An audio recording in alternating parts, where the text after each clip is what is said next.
Take two.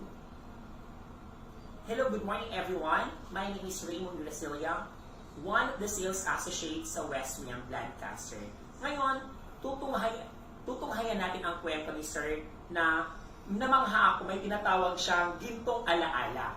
So dati, isa siyang OFW.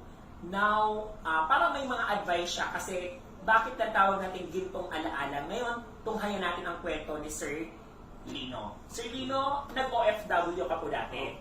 Kasi nung araw, hindi pumasok sa isip ko yung mga ganitong mag-invest. Mag-invest sa sarili. Oo. Basta ako kumikita, ang nasa isip ko, kumikita ng pera, akala ko Hindi mauubos. Oo, wala nga katapusan.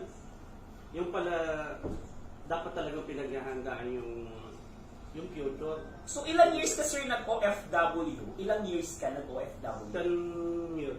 10 years. So, sa 10 years na yun, Sir, wala kang napundar na bahay man lang dito sa Metro Manila? Wala. Yung tinitira ngayon ng Family? Manang family ko. Sa Mindoro. So, sa loob ng isang buwan natin bilang OFW, magkano ba ang kinikita ng isang OFW, Sir? Sa isang buwan? Doon depende kasi kasi may position na ako sa barko. May position ka na. May boson. Okay. So, magkano ang kinikita nun sa loob ng isang buwan? Ali, $2,200. So, sa estimate mo, mga 200,000. Mga ganyan. So, 200,000. So, meaning, yung sahod na yun, hindi ka nakapag-isip na mag-ipon. mag-ipon. Wala sa isip ko. Ngayon ko lang naisip na ubos na ako. At ilang taon ka ba? Ilang taon ka nag-OFW, Sir? Mga ilang taon? More than 10 years. More than 10 years na. So, ngayon, ilang taon ka na, Sir? 52. Sir, may tanong lang ako. Bilang ano na lang yung mga advice mo sa mga OFW na sige lang, ay bukas na ako kukuha. Pero anong advice mo sa kanila? Kasi based on sa experience mo, anong may papayo mo sa mga, hindi lang OFW, sa mga tao talaga na hindi nag-invest, akala nila ang pera go-on na ng go-on. So ano may advice mo sa ating mga mayang Pilipino? Sa experience ko, nung dapat kong kalakasan nating kumita ngayon, dapat mag-invest tayo, mag-ipon, kasi hindi lahat ng oras maganda ang trabaho mo, malakas yung katawan mo. Darating yung time na minsan magkakaroon ka ng sakit. Hindi na perfect yung yung medical. Katulad ko ngayon, hindi na makasakay, may nararamdaman na hindi na kasi lakas ko. Ibig sabihin na habang malakas, habang maganda ang kita, dapat mag-ipon, paghandaan yung future ng pamilya, especially yung pagtanda. Yan talaga kailangan natin ng maintenance sa pagdating ng parang bumili ka ng bagong kotse, di ba? Wala kang problema sa bagong kotse mo. Ka lang, gas ka lang ng gas, change oil. Pero pag dumating yung time na kakatok yan, marami nang mararamdaman. Marami ka nang papapalitan yan, mga gulong, mga spare parts. Parang ganoon din sa buhay natin ng mga tao. Kaya dapat ngayon kumikita ka ng maganda, mag-ipon, paghandaan yung future para hindi ka maging member ng WW. Wala. Anong sabihin ni Sir ng WW? Yung sinasabi mo kanina, ano yung tawag ng WW, Sir? Ano yun?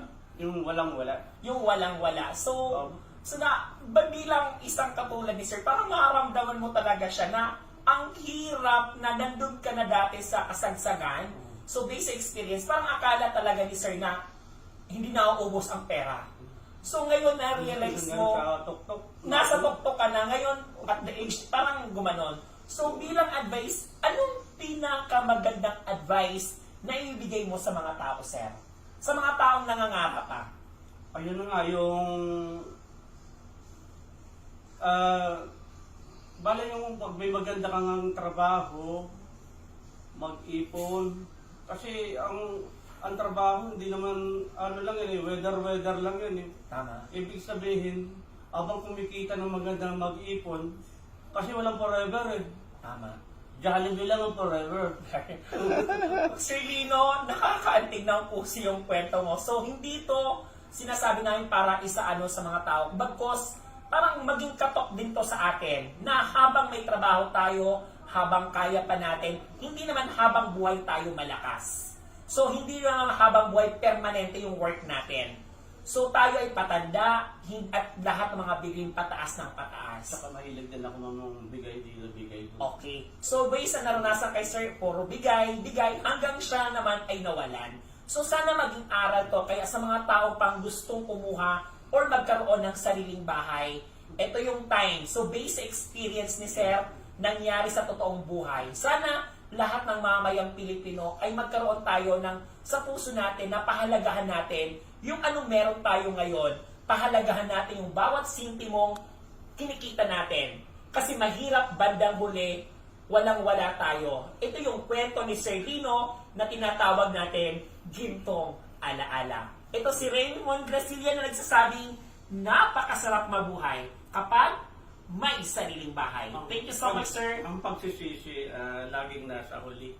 Kaya, bago mangyari yun, yung magsisi, huwag kang dapat magsisi pala. Dapat paghandaan yung Kinabukasan. Yes. Okay, sir, Para- okay.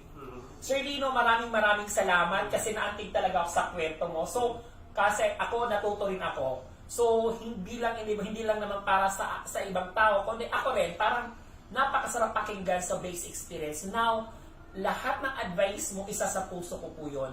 At sana sa lahat ng mga nakakarinig nito at nakakakita, maging aral po ito sa atin.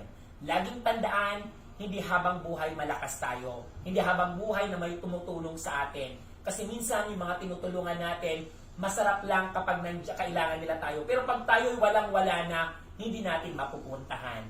So, laging paalala ni Ma'am Shi sa lahat ng mamayang Pilipino na isipin ang bukas, huwag lang ngayon. Sir Lino, maraming salamat. Bye everyone, and keep safe sa lahat. Sana ano kahit konti sa iba. Okay na, sir. Nung maging